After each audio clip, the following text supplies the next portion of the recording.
I'm a little nervous here. I'd like to first welcome everyone, the faculty members, our guests of honor, parents, and relatives, friends, and of course, most of all, my classmates. I guess, not only for me, I didn't have much sleep last night, and I guess many of us, and because, this is the most exciting thing that has happened to all of us today, and I hope it'll get better. Well, I had a hard time thinking what should I talk about here, in a welcome speech, and I thought the best thing is basically to let people know how we are, what kind of class we are, the graduating class of 1992. And for that, I would like to just go back and start from the beginning of the year and see the things we've done. We've seen all of us coming at the beginning of the year, all of us so happy and full of hope and even very high expectations.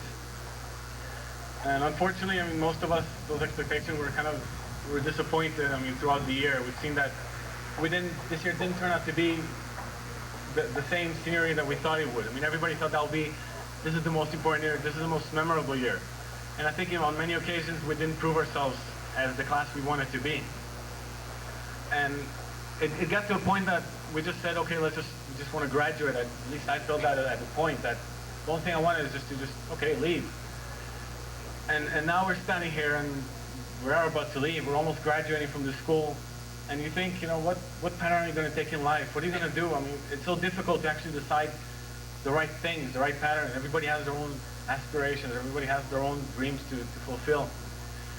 And so, to give you and also myself a little tip, I thought of reading a poem. And, well, I'm breaking a tradition here. Most people read a poem at the end. I use it as a middle of the speech, okay? This is a poem written by a very great poet and also a very sick man, Walt Whitman, who basically, at least in this poem, wrote about the joys of life, the happiness of life. Come on. The poem is called 1 Hour to Madness and Joy. 1 hour to madness and joy, O furious, O confine me not. What is this that frees me so in storms? What do my shouts amid lightnings and raging winds mean? O to drink the mystic deliria deeper than any other man, O savage and tender achings, I bequeath them to you, my children. I tell them to you for reasons, O bridegroom and bride. O to be yielded to you whoever you are, and you to be yielded to me in defiance of the world. O to return to paradise, O bashful and feminine. O to draw you to me, to plant in you for the first time the lips of a determined man. O the puzzle, the thrice-tied knot, the deep and dark pool, all united and illumined. O the speed where there is space enough and air enough at last. To be absolved from previous ties and conventions, I from mine and you from yours. To find a new unthought of nonchalance with the best of nature. To have the gag removed from one's mouth. To have the feeling today or any day I am sufficient as I am. Or something unproved, something in a trance. To escape utterly from others' anchors and holds. To drive free, to love free. To dash reckless and dangerous. To court destruction with taunts, with invitations. To ascend, to leap to the heavens of the love vindicated to me. To rise thither with my inebriate soul, to be lost if it must be so. To feed the remainder of life with 1 hour of fullness and freedom, with 1 brief hour of madness and joy. This poem, as you saw, talks about little things in life, those special moments that make life worth living for. And that is basically, that is what we're all waiting for, those special moments. Those are the little things that make it so big and so beautiful. And so to close my speech, I'd like to finish it with more of a request to the class. We have grown to be very, at least in the 4 years that I've been here, a very separated class. We're just composed of little individuals or little cliques, little groups. And we never really proved ourselves to be one whole unified group.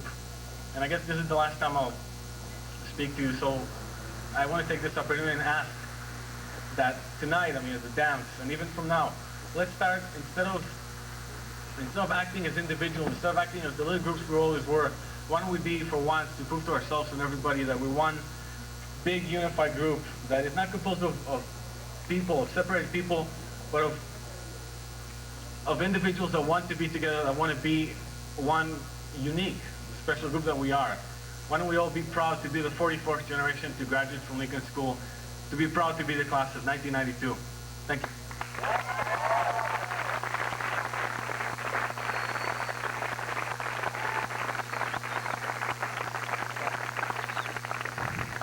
this occasion, while I'm still up here, I like to present every year two people. The graduating class elects two people to be honorary members of the class.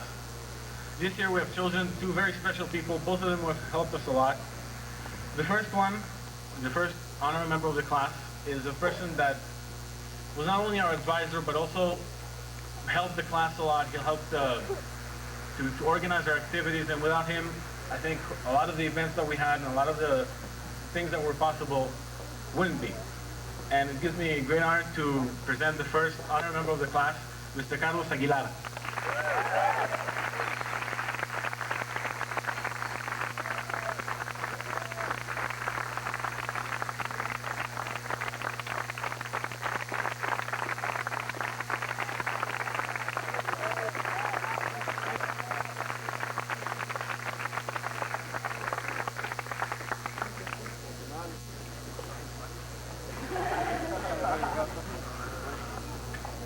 One more. The second honorary member is a person that we've all, I'm sure, grown to respect, to admire, to appreciate, and from whom we've learned a lot. He's not only a teacher, but he's also a person who taught us to think, to express, to read and write the proper way, and maybe even to plant a little rebellious spirit within us, just to, well, maybe not little. Taught us how to maybe criticize things, look at things and think about them. And for that, we want to honor him and make him an honorary member of the class of 1992. I'd like to welcome and present this to Mr. Edward Welsh.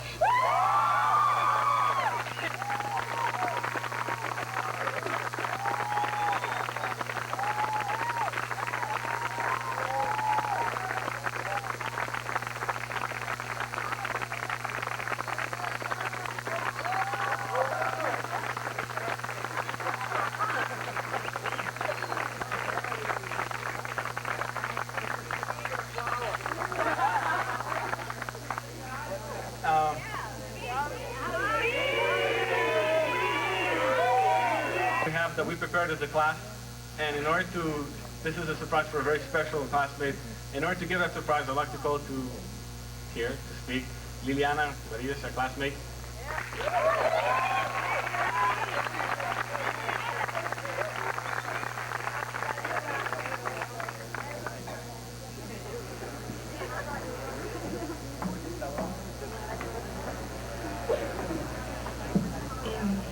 Bueno, hoy culmina una de las etapas más importantes de nuestras vidas y una etapa que conlleva no solo un montón de ilusiones y sueños, sino que triunfos, fracasos, y que sinceramente para estar aquí nos sudamos la gota gorda. Pero aquí entre nosotros falta una persona que siempre compartió nuestros mismos sueños e ilusiones, y que también se sudó su gota gorda. Una persona que le dio al Colegio Lincoln 15 años y no fue una persona común y corriente, porque siempre no solo fue excelente académicamente, sino que se entregó al colegio. Y yo soy testigo más que siempre se entregó, dio lo mejor, participación, cariño, compañerismo. Una persona que hoy quizás no desfiló con nosotros, pero venía aquí adentro con todos nosotros. Hoy la clase del 92, no solo queremos decirle a Evita que la queremos muchísimo, sino queremos mostrarles nuestro respeto como persona y más que todo darle gracias, porque siempre nos enseñó que por más duro que sea el camino, por más grande el obstáculo y por más difíciles que sean los momentos, hay que seguir adelante. Y ella siempre luchó y siempre siguió adelante. Hoy queremos que el reconocimiento de la clase le pueda valer a ella más que cualquier protocolo, porque esto viene desde el fondo de nuestro corazón. Gracias. Eva Berkowitz, por favor.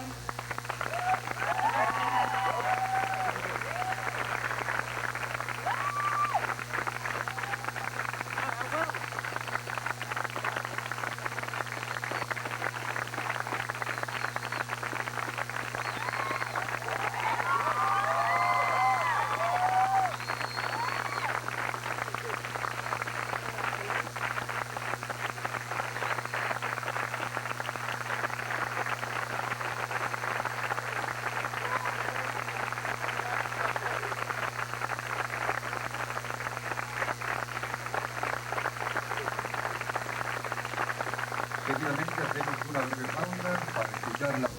I know it's hot out here, so I'll make it brief. I would like to start with a short anecdote. One day, it's short, my best friends and I were riding home after a party in the car, and I was sitting in the back seat. One of them was driving, the other one was in the passenger seat.